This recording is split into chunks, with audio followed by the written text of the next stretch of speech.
Hello and welcome to Delegating with Confidence. My name is Deb Hann and I'm from Hands On Coaching. And the intention of today is to share a simple yet very effective delegation process that really speaks to the art of achieving with and through others. One of our greatest challenges as leaders is being able to leverage, share our knowledge with others so that we can all achieve more. So, it starts with preparing for delegation. And let's be very clear, delegation is not about handballing whatever it is you don't want to do to somebody else because you just don't want to do it.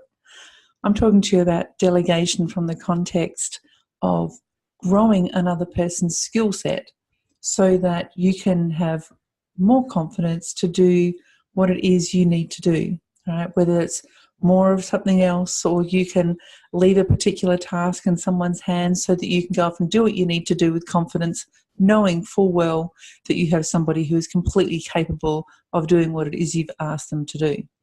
So first and foremost, get clear on your outcome. Know what it is you're wanting done. I know that sounds completely, no-brainer, like duh. However, it's amazing how often the winging it piece comes into play. And this is immediately followed up with frustration, aggravation, and really fuels the whole reason as to why we resist as leaders, why we resist delegating. So first and foremost, set your clearly defined expectations. Know exactly what it is that you want someone to be able to do, and to be able to do well. So they're not just competent, they are seriously competent to do something. As part of that, set yourself up for success. Again, this is not winging it, people. This is not what this episode is about. Set yourself up for success. Now that you know what it is you want done, get clear on the following. Make sure you have the resources required to share the knowledge. That could be any, depending on what we're talking about, whether it's a small thing or a large thing. It might be a particular manual that you require. It might be, resource material. It might be videos. It might be trainers. It might be specialists. It might be stock, right? Make sure you have the required resources that you need to share the knowledge. And get honest with yourself. Are you the best person to teach them? Depending on what it is. Again, whether it's a small thing or a large thing. Sometimes, yes, you are the best person. However, just because you're the most available person and the closest person to hand doesn't necessarily mean you're the best person. And there will be times when we need to bring in a professional to ensure that the right message, the qualified, the compliant, and so on message is being shared. And are you delegating to the right person? Just because they're the most convenient person, are they the right person? Are they emotionally mature? Are they developed enough? Are they aware of their surroundings enough? Are they of an appropriate age? Are they able to do the job? All right. Make sure that you are the best person to teach and that you are teaching the best person as well. And then, as well as setting yourself up for success, make sure you set the trainee up for success. We've all heard about being able to lead horses to water, but we can't make them drink. However, if you lead a thirsty horse to water, they will drink because they have a desire, they have a thirst. The same is true for people. Once you've identified your person or your people for the training, for the particular task at hand, do they understand why they've been chosen for the learning and development opportunity? That's really key. Right? If they're getting around thinking you're just handballing stuff off because you can't be bothered doing it, they might approach this learning opportunity with some resentment. However, if they recognise that you're investing in them because they're a valued member of the team and you want to be able to lean on them, you want to see them develop and grow, you want to create more opportunities for their development, if you let them know that there's something in it for them, seriously, you're more likely to engage their own desire to learn and their own desire to apply the learning, right? And the ultimate result of that is that you're more likely to engage their pride in application. So they have some pride in their work, and it's not just, oh yeah, she'll be right, that'll do, right? You have standards, you have benchmarks. This is about quality delegation, okay? Next up is what I like to call the delegation cycle. And we start with teaching. So this is where this prior preparation kicks in. Step one, you, the trainer, you teach the person that you're training. So I'm going to refer here as trainer to trainee, right? So as the trainer, you teach, you give them the education. I'll expand on all of this momentarily. The next step is to listen. Listen to what specifically? Well, the trainee. You've just taught them something. You've just told them something. And one of the things that we know about communication is that communication is a function of what is heard, not what is said. So just because you've said something to this person that you're trying to teach doesn't mean that they heard every word you said. So listen to them, ask them some questions to find out what they understood, what they retained about what you just shared with them. Then we move into the demonstration. So again, you as the trainer, show them what your expectations are. Give them a demonstration, a functional demonstration. And then, again, give them the opportunity to show you. You watch them do what it is that you've just done. And we do this with a great deal of intention. Let me expand on these 4 steps. So there you go. Step 1, you teach. So invest in clearly expressed and documented instructions. Explain the importance of the task. Ensure they understand the order of the task. So again, keep in mind that potentially you are asking them, you are teaching them something that you have done many times over, and you really get it. In fact, you become quite masterful at it. So lots of things that you do without even thinking about it. It's almost become unconscious for you, potentially, to do whatever it is you're teaching them to do. And there's lots of things you will do, maybe not so much absent-mindedly, but you'll do quite casually because it's just part of, it's like breathing. You don't think about breathing, you just breathe. We don't think about blinking our eyes, we just blink our eyes. And the same is true with tasks that you get very familiar with. You just do them. You don't give them a great deal of thought. However, when it comes to teaching, this is why I said before, make sure you're the best person to teach. When it comes to teaching, make sure they understand the importance of the order. Make sure they understand what it is they're doing and how it contributes to surrounding exercises and outcomes. Nothing happens in isolation.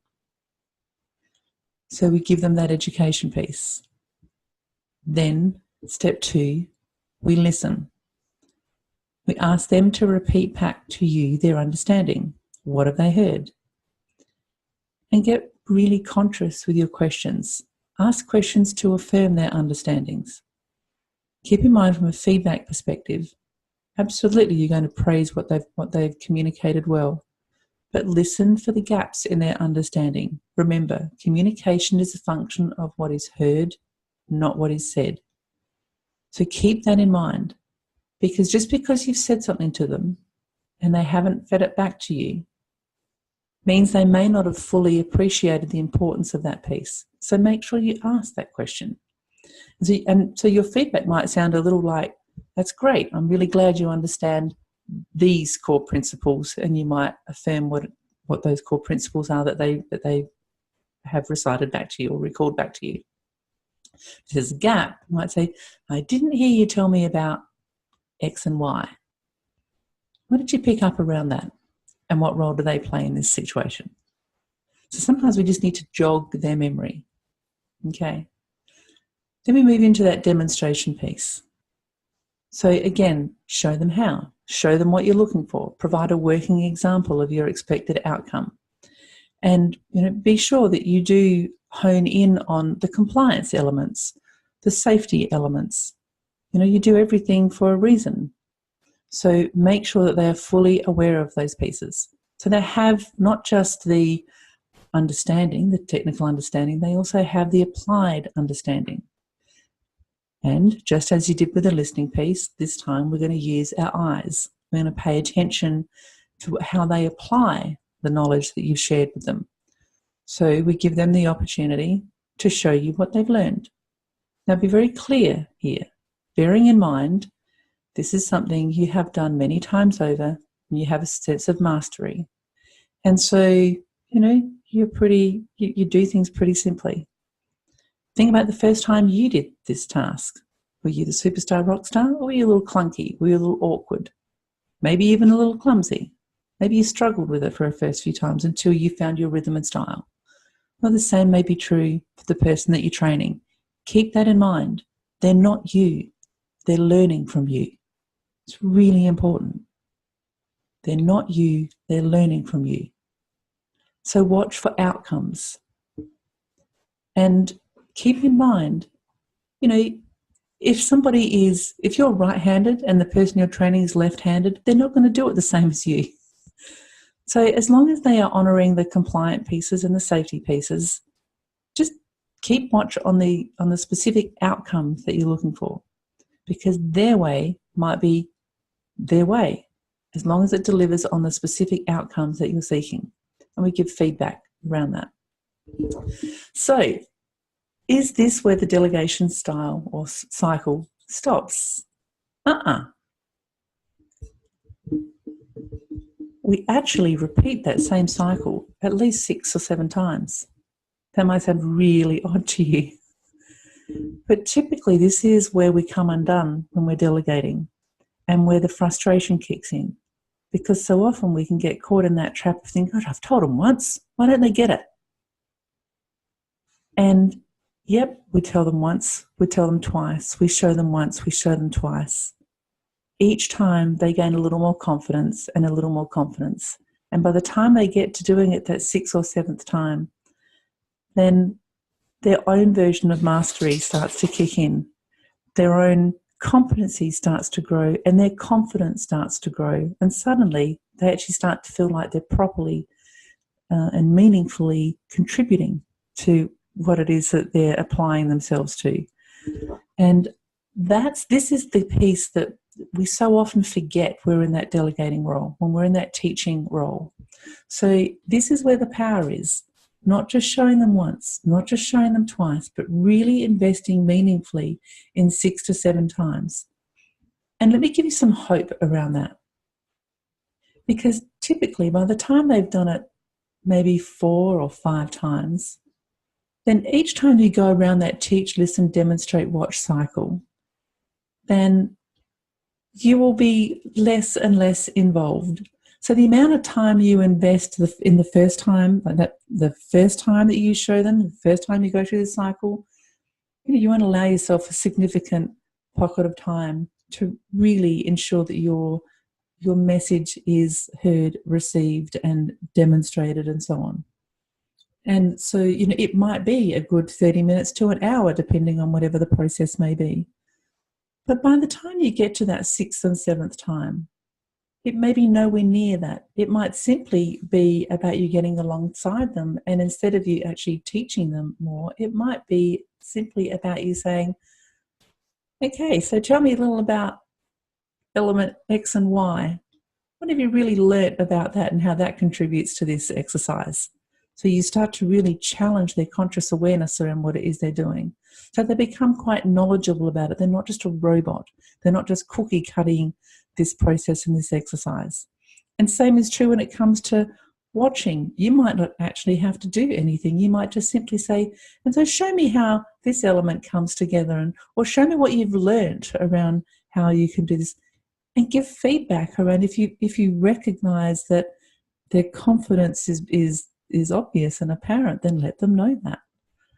So like I say, you might not have to invest the same amount of time up front, but do invest that confidence building feedback process consistently, over 6 to 7 times. And by the way, just because you've done it 6 or 7 times doesn't mean you necessarily stop with the feedback at that point in time. If you really want to engage their ownership and you want them to have pride in what they're doing, make sure you keep giving them that feedback going forward. Because the whole thing around delegating with confidence, when it comes to you as their leader, that leadership piece, you might be the best and only example of leadership your trainee experiences. So value that. No pressure. But honestly, that you just might be their best example of possibility around this particular exercise and experience you're delegating to them. Value feedback. Not just the feedback you're going to give to them, but be prepared to listen to your trainee. Listen for their understanding. Listen to the questions that they're asking you. It gives you some great clues about how it is that you're communicating and how clear your message is, how clear your instruction is. Recognize their progress. What gets recognized and rewarded gets repeated. So I said before about don't just give them the feedback on those half a dozen times around the cycle. Ensure you keep giving them that quality feedback, because that's what's going to engage them ultimately going forward. And this is where I close with this piece around empower ownership. Quality questions deliver quality results. If you're not getting the results you're seeking from the people that you're training on whatever the task and process may be, then check in on the questions that you're asking. Because once you've gone through that cycle repeatedly and you have confidence in their knowledge and ability, like you know that they know this stuff, if they keep asking you questions, I'll respond to their questions with questions to eke out their genius. Resist every temptation. This is the leadership piece. You don't need to be the answer to all of their questions. Part of your role as their leader is to inspire their own genius, to inspire their own ownership. So inspire their thinking mind, engage their thinking mind. If they're asking you questions that you know they know the answer to, instead of just giving them the answer, you might simply respond with, well, it's not about what I know. What do you know? What do you think would be the answer to that question? So often, all they're seeking is some confidence and validation. So give them that. Let them know that they do know the answers and you do trust them with their answers. The more they know, the more everyone grows. I promise you. So, and the more they know and the more everyone grows, the more confident you can be as you approach new tasks or honor a strategy, expand your own time and meaning. So, any questions that you may have, please, my name is Deb Hann. Feel free to call me or email me, and I'm happy to respond to any questions that you may have in relation to delegating with confidence. Trust this has been valuable, and I look forward to reconnecting with you in the not too distant future. Thank you very much.